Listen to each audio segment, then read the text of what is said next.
আল্লাহ প্রদত্ত পশু জবাই করার সময় আল্লাহকে স্মরণ করে। আল্লাহ প্রদত্ত পশু জবাই করার সময় আল্লাহকে স্মরণ করে। তাহলে আপনি জবাই করার সময় যদি নাকি আল্লাহর নাম না নেন, বিসমিল্লাহ যদি না পড়েন, তাহলে এটা কিন্তু শুদ্ধ হবে না।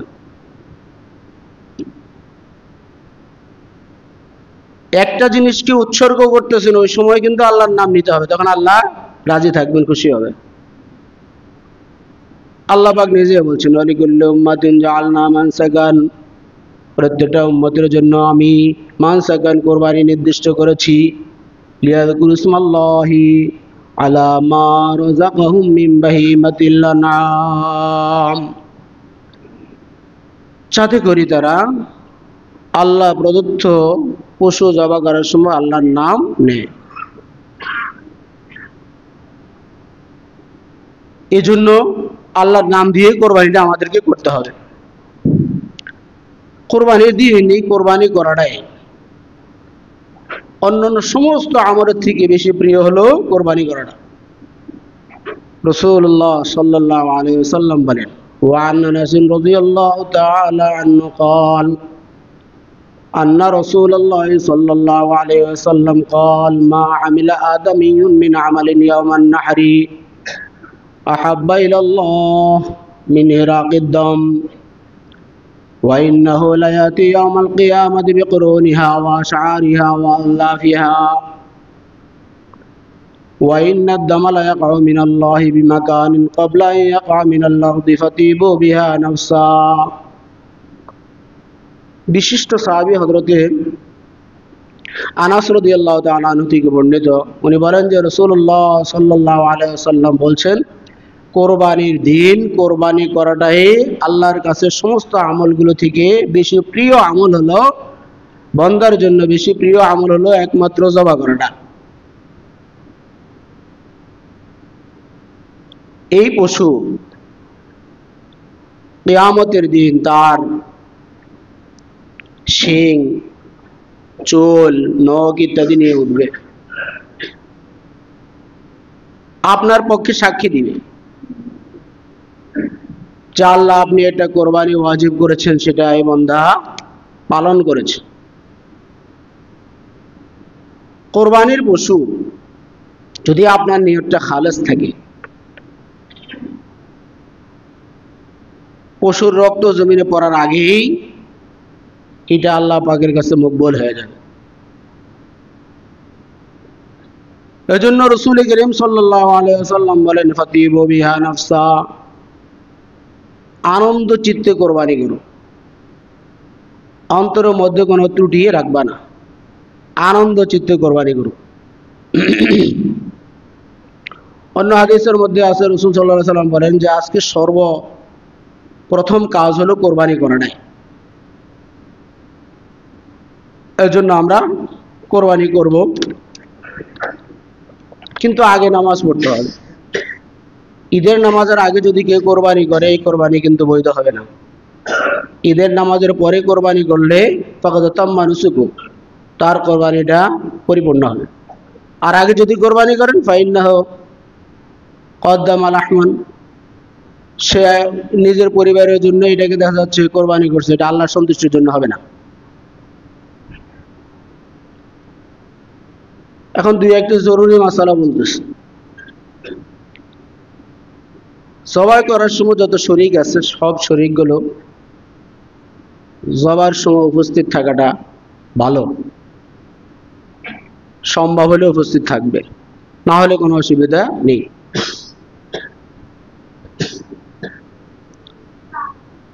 জবাই করার সময় যদি আপনার দেখা যায় একজনে জবাই করতেছে, হুজুর জবাই করতেছে, তাহলে শুধু হুজুরই বিসমিল্লাহ আল্লাহু আকবার বললে চলবে। কিন্তু অনেক সময় দেখা যায় যে হুজুরের সাথে আবার ওই ছুরির উপরে কষাইও ধরে, বা অন্য কেউ ধরলো, যাতে তাড়াতাড়ি আপনার পশুটা জবাই হয়। ওই সময় যদি একজনে বিসমিল্লাহ আল্লাহু আকবার বলে, আরেকজনে যদি না বলে, তাহলে পশু জবাই শুদ্ধ হলো না। দুইজনকেই বিসমিল্লাহ আল্লাহু আকবার বলতে হবে। মাসালা বুঝছেন তো? দুইজনে যদি ছুরি ধরে, দুইজনকে আল্লাহু আকবার বিসমিল্লাহ আল্লাহু আকবার বলতে হবে। আর ছুরি যদি একজনে ধরে তাহলে একজনকে বলতে হবে, না বললেও চলবে। দুইজনে ধরে একজনে বললো বিসমিল্লাহ আল্লাহু আকবার, একজনে বললো না, পশু জবাই করা দুরূস্ত হবে না। যদি কোনো সময় এরকম হয়ে যায় যে আপনি পশু আনছেন গাভী, এখন এর পেটে বাচ্চা, তাহলে ওটাকে জবাই করে গোশত সদকা করে দিবে, বাচ্চার গোশত খাওয়া যাবে না। তবে উত্তম হলো জীবিত সদকা করে দেওয়াটা, জবাই করা দরকার নেই। কোনটা? বাচ্চাটা। যদি এরকম হয় কোনো সময়, জীবিত সদকা করে দিবে, এটা হলো উত্তম। আর জবাই করলে গোশত সদকা করে দিবে। যদি কোনো ব্যক্তি ওসিয়ত করে যায় যে আমি তো মরে যাচ্ছি, আমার পক্ষ থেকে তুমি কোরবানি দিও, সন্তানকে বলল, উত্তরাধিকারী লোকদেরকে বলল আমি তো মৃত্যুবরণ করব, তা আমার পক্ষ থেকে তুমি কোরবানি দিবা, কাউকে ওসিয়ত করে গেল। এই ওসিয়তের করার কারণে যদি আপনার কোরবানি দেয়, ছেলে সন্তানরা কোরবানি দেয়, এই গোশত সদকা করে দিবে, নিজেরা খাবে না। মান্যতের গোশত যদি হয় এটাও সদকা করে দিবে, এটাও খাবে না। আমার এই কাজটা পরিপূর্ণ হলে আমি একটা ছাগল আল্লাহর নামে দিব। এই যে একটা ছাগল দিল বা একটা গরু দিল, এই গোশত নিজেরা খাবে না, গরিব মিসকিনদেরকে বন্টন করিয়ে দিবে। খোদা না খাস্তে যদি এরকম হয়, কোরবানির দিন চলে গেছে কিন্তু আপনি কোরবানি দিতে পারলেন না, কোরবানি আপনার উপর ওয়াজিব, কিন্তু পশু খরিদ করতে পারেন নাই কোনো কারণে, তাহলে আপনাকে একবারে বড় না একবারে ছোট না মধ্যম ধরনের, যেটা এক শরিক,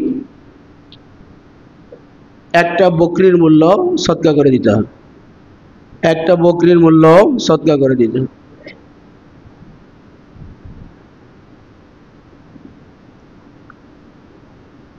এরপরে কোরবানিটা নিজের কোরবানি নিজে করাই ভালো, নিজের কোরবানি নিজে করা সবচেয়ে ভালো। কিন্তু যদি অবস্থা এরকম হয় যে আমি কোরবানি করতে পারি না,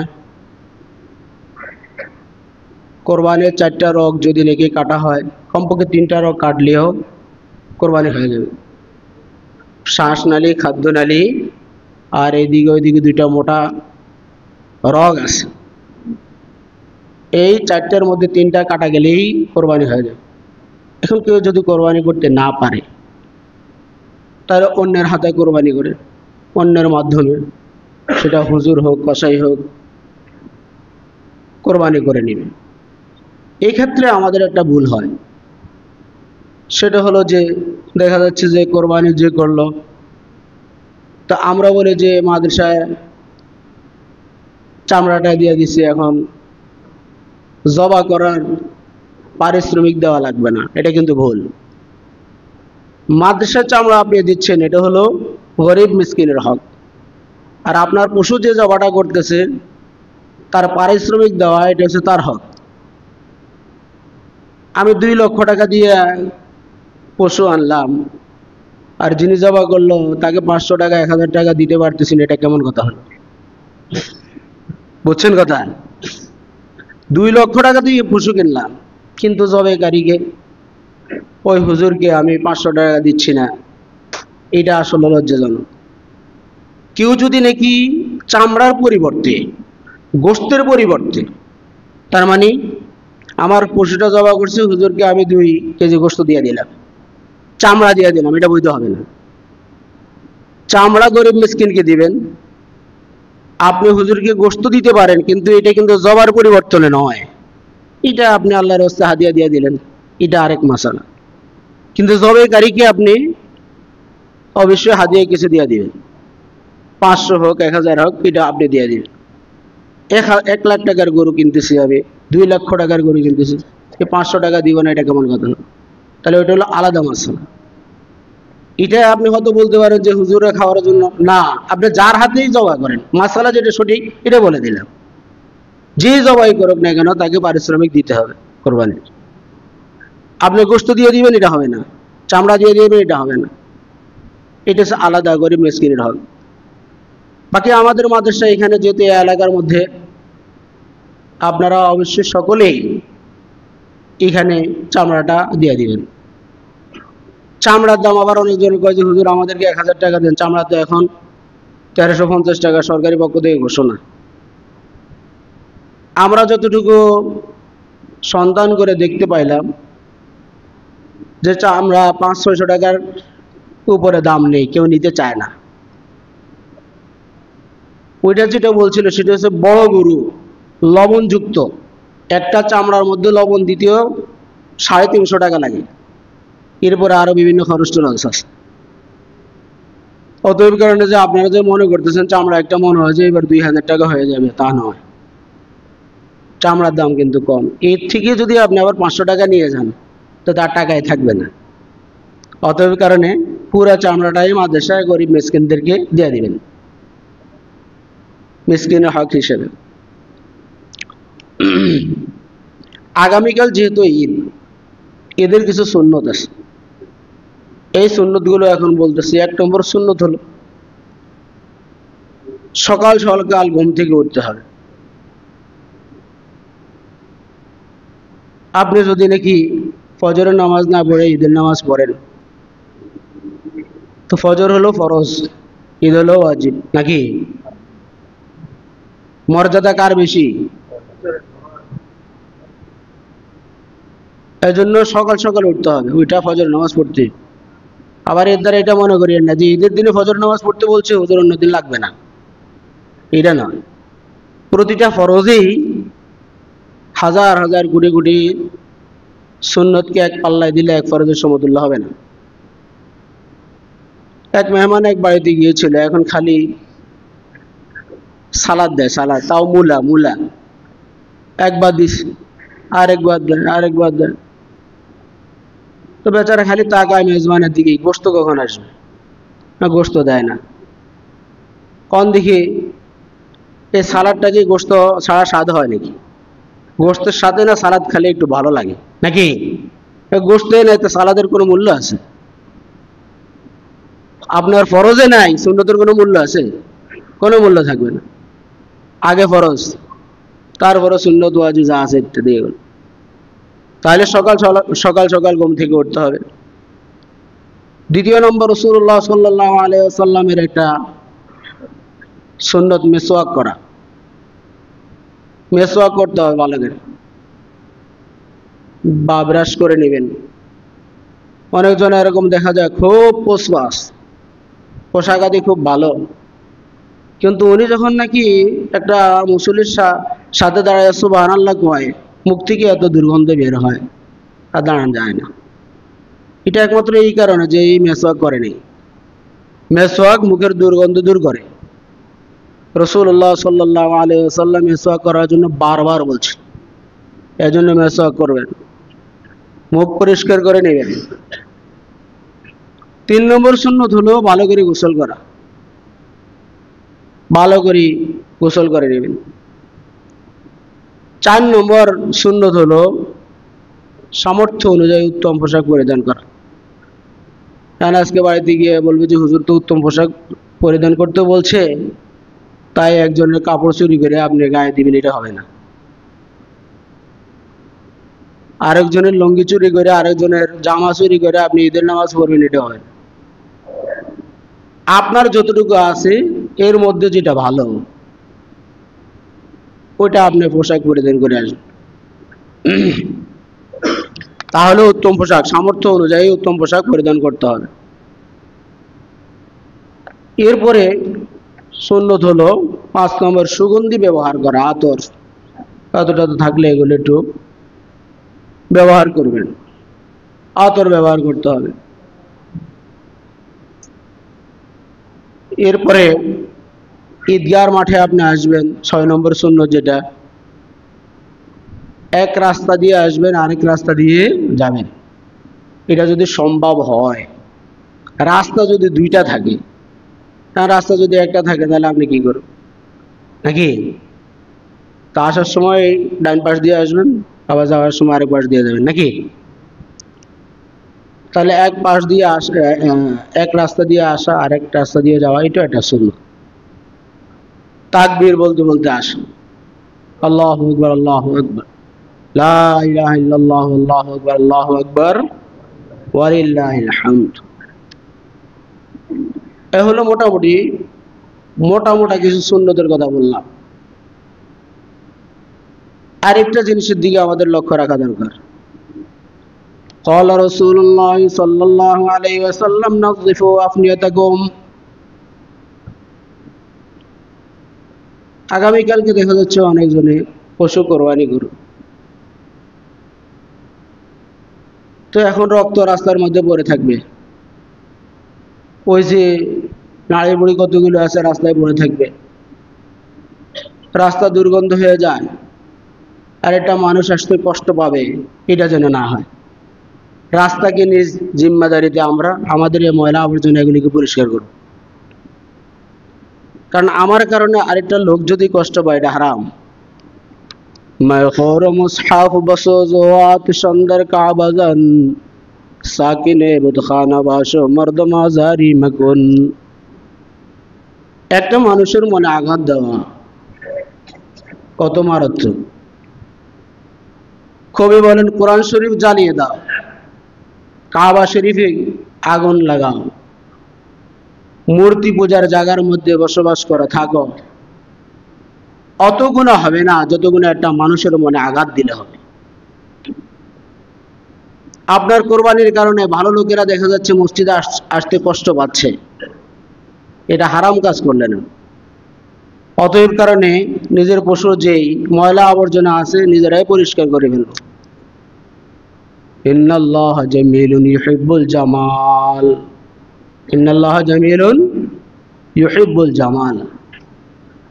আল্লাহ পাক সৌন্দর্যতাকে পছন্দ করেন।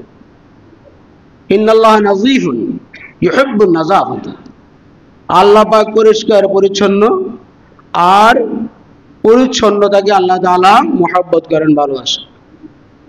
এই জন্য সব পরিষ্কার পরিচ্ছন্ন করে রাখবো, যাতে করে আমার দ্বারা অন্য লোকে কষ্ট না পায়। আল মুসলিমু মান সালিমাল মুসলিমুনা মিন লিসানি ওয়া ইয়াদি। খাঁটি মুসলমান তো ওই ব্যক্তি যার হাতের দ্বারা, মুখের দ্বারা, কর্ম কাজের দ্বারা অন্য লোক যেন কষ্ট না পায়। তা আপনার কাজের দ্বারা যদি অন্য লোক যদি কষ্ট পায় তাহলে আপনি তো খাঁটি মুসলমান হতে পারলেন। এই জন্য এগুলো পরিষ্কার করুন। সর্বশেষ কথা হলো, যেহেতু আগামীকাল ঈদুল আজহা, দুইটা জামাত এখানে হবে। পূর্বে নেয় আগে যেরকম দুইটা জামাত হতো, এবারও ইনশাল্লাহ দুইটি জামাতই হবে। এখন আপনারা রায় দেন, খেয়াল পেশ করেন যে প্রথম জামাত কয়টা বাজে হইতে পারে, দ্বিতীয় জামাত কয়টা বাজে হইতে পারে।